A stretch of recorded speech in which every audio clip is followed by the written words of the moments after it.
In this video, I'm going to discuss strategies I recommend using to save the most money possible. We all want to save more money, right? But obviously, easier said than done. While everyone may have the goal of saving more money, budgeting is sort of like a diet.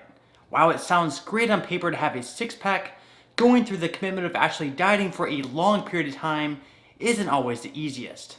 This is the same as saving money. While it sounds great to pad your emergency fund, or to save up enough money for a down payment on your first home, it can be hard to give up things to achieve those goals, like your daily Starbucks latte. So, in this video, these tips I'm about to give you will hopefully help you in your journey to save more money. In the comments section below, let me know if you currently have any monthly savings goals.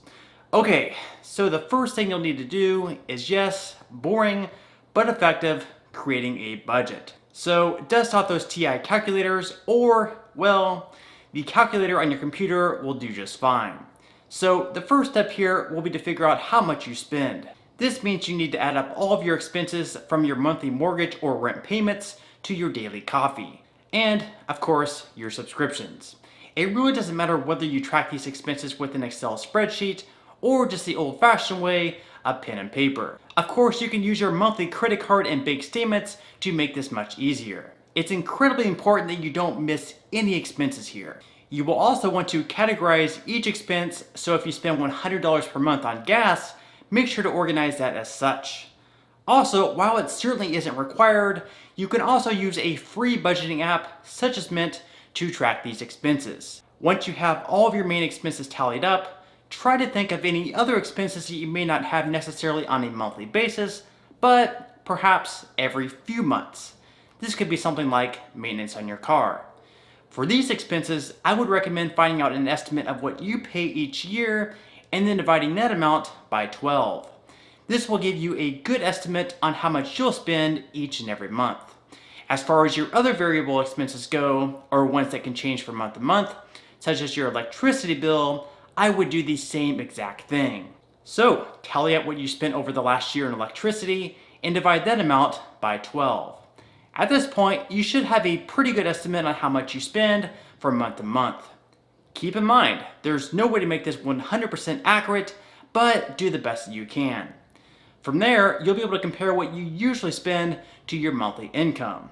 Let's say that your earnings are $4,000 per month, but you're also spending $4,000 per month. Well, in this case, depending on your savings goals, you'll need to look for areas where you can reduce your spending. Let's say that you have a goal of saving $600 per month, which in this case would be quite realistic. So, we would need to look for areas where we can reduce the spending. In most cases, people spend the most amount of their money on a month-to-month basis on, you guessed it, their rent or mortgage. So rather than living by yourself, perhaps you can get a roommate or even two roommates and split the bill.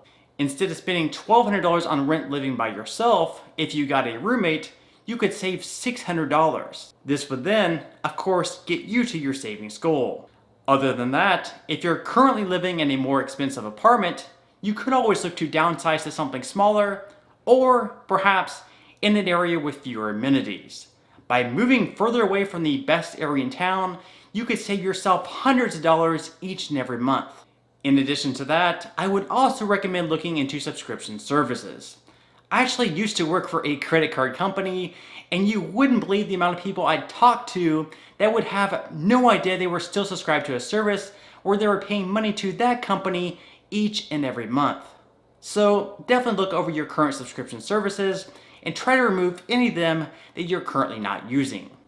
Now, I'm definitely not going to sit here and say to remove each and every subscription that you currently have, because quite frankly, saving $9 per month on Netflix isn't really going to help all that much and can actually be a really great source of entertainment. However, if you have every streaming service currently available, you might want to ask yourself, do I really need to have all of them? Maybe instead of having Disney Plus, Netflix, Hulu, and HBO Max, you could just use one of them. Again, this may not be totally necessary, but these are just some ideas of how to trim some of your expenses. Having meals out at restaurants is another big monthly expense for many people that you may also want to consider removing. Even though it can be a really nice treat to go out and eat at your favorite restaurant, the amount of money you can save by cooking at home makes it completely worth it. Also, don't forget those small daily expenses that tend to add up to a lot over time. Take for instance a daily Starbucks coffee. While on paper, a $6 Frappuccino may not seem like that much, if you order one daily though, that amounts to $180 per month. If, instead, you make your own coffee at home, you can spend much less. Again though, I'm definitely not advocating that you stop going to all these places that you love completely, just that instead of going 3 to 4 times per week, maybe cut it down to just once per week. Depending on how aggressively you're trying to save, will determine how many of these things that you'll need to cut out. For example, in the previous scenario of earning $4,000 per month, if you wish to save $2,000 monthly, you're obviously going to have to make a lot more sacrifices. Some other things I'd strongly recommend that everyone look into are your insurance premiums. Instead of blindly renewing your car insurance policy with the same company that you've always been with, because maybe that's the same company that your parents were with, try shopping around. You never know. You might be surprised to find that you can save a lot of money just by switching to another company. So at this point, you've written down all of your expenses and compared those expenses to your current income. You've also looked at areas in which you can reduce your expenses in the future to meet your savings goal. If you're where you need to be at, great. From here on out, what I would recommend doing, and what I even do myself, is to keep a future log on all spending.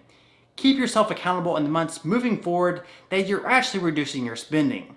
This of course means that at the end of each month, you'll need to tally up each expense that you made just to ensure that you're not spending more than what your monthly goals are.